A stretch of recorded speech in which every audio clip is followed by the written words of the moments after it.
Welcome to the Box Score Sports Podcast.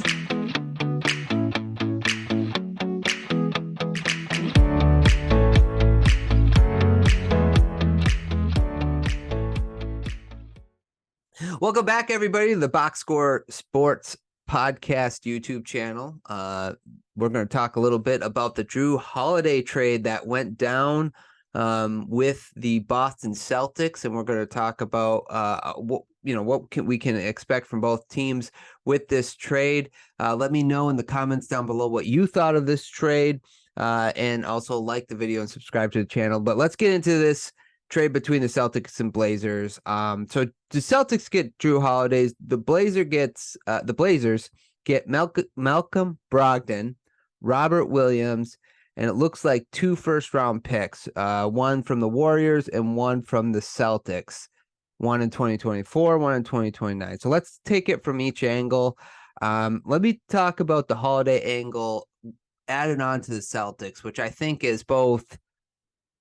I think it's an interesting move. I like it for the Celtics. I guess my thing, I don't know much of a difference between Holiday and Smart. Smart's a little bit better of a playmaker than Holiday. He's a little bit more of a leader than Holiday, but Holiday, in my opinion, is a better defender.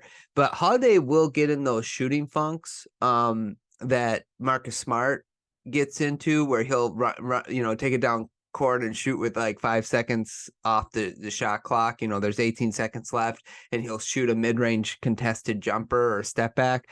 I wonder though if he won't be doing that now that he has Brown and Tatum on his team, and they can carry the offense alone a load. But the thing with this trade, that the Celtics are going to be scary because they're going to have Porzingis. They're going to have Tatum, Brown, Holiday, Horford. That's a long and a big defensive team. And if they want to go small, they can just put Derek White in. So this trade makes the Celtics even more scarier than I think they were, before this trade. They do need everybody to stay healthy. But for this trade, the Celtics, I think, went out and got a guy that is going to help them win now, and they had the assets to do it. Now that with the Bucks, okay, like the Bucks got Lillard. Everybody thought they were the favorites in the East. I thought that it was it made them 10% better. That was my opinion when they got Lillard.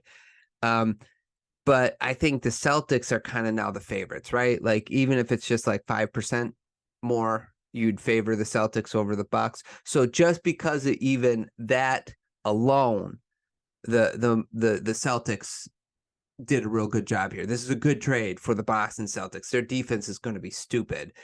So I really like the trade for the Celtics, but the Blazers too, man. I love what the Blazers are doing. Organizationally, I have not been impressed with the Blazers with the Damian Lillard era, how they built a team around him. But the fact that they were able to flip Damian Lillard for assets, now they're flipping Holiday for assets, and then they get Malcolm Brogdon and Robert Williams, which they could in turn flip for more assets, which I think that's what they should do. Maybe even for Anthony Simons, they could flip, because he's in the guard position with Sharp and Henderson, and you want Sharp and Henderson to grow with Ayton. You want those 3 guys to touch the ball the most. So even with Simons, you could trade them, Brogdon, Williams, and you can just keep getting more assets. I think really the Trailblazers are killing this process so far. I've been super impressed with the way they handled this Damian Lillard thing, this whole trade, the whole thing that has went down with the Blazers front office should get a lot of credit. So let's just talk now quick winners and losers. I think Celtics, Blazers, both winners here. Celtics defense is better. They're now the favorite in the East. Jrue Holiday, winner. He goes to a competitive team. He can now compete. A little bit of a loser, Milwaukee Bucks, right? They made a huge move to put themselves in a position to be the best team in the East. the Celtics answer right back, right? So they're sort of a loser in this. Another loser, Miami. Miami didn't get Lillard. They didn't get Holiday. I wonder if they'll end up trying to go after Harden. But they so far have struck out this offseason. And maybe it's because they're unwilling to,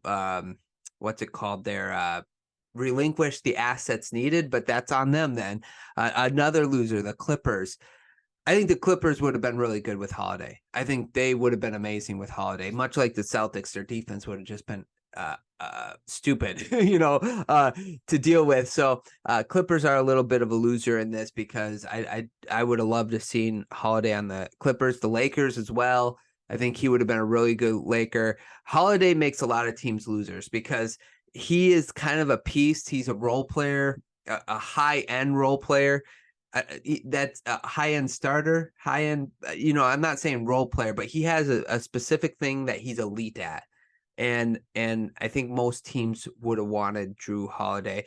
Another loser I'm going to say is Damian Lillard in this, which nobody is talking about. Damian Lillard is now going to be a Buck, and he's going to have to deal with Drew Holiday as a Celtic in the playoffs.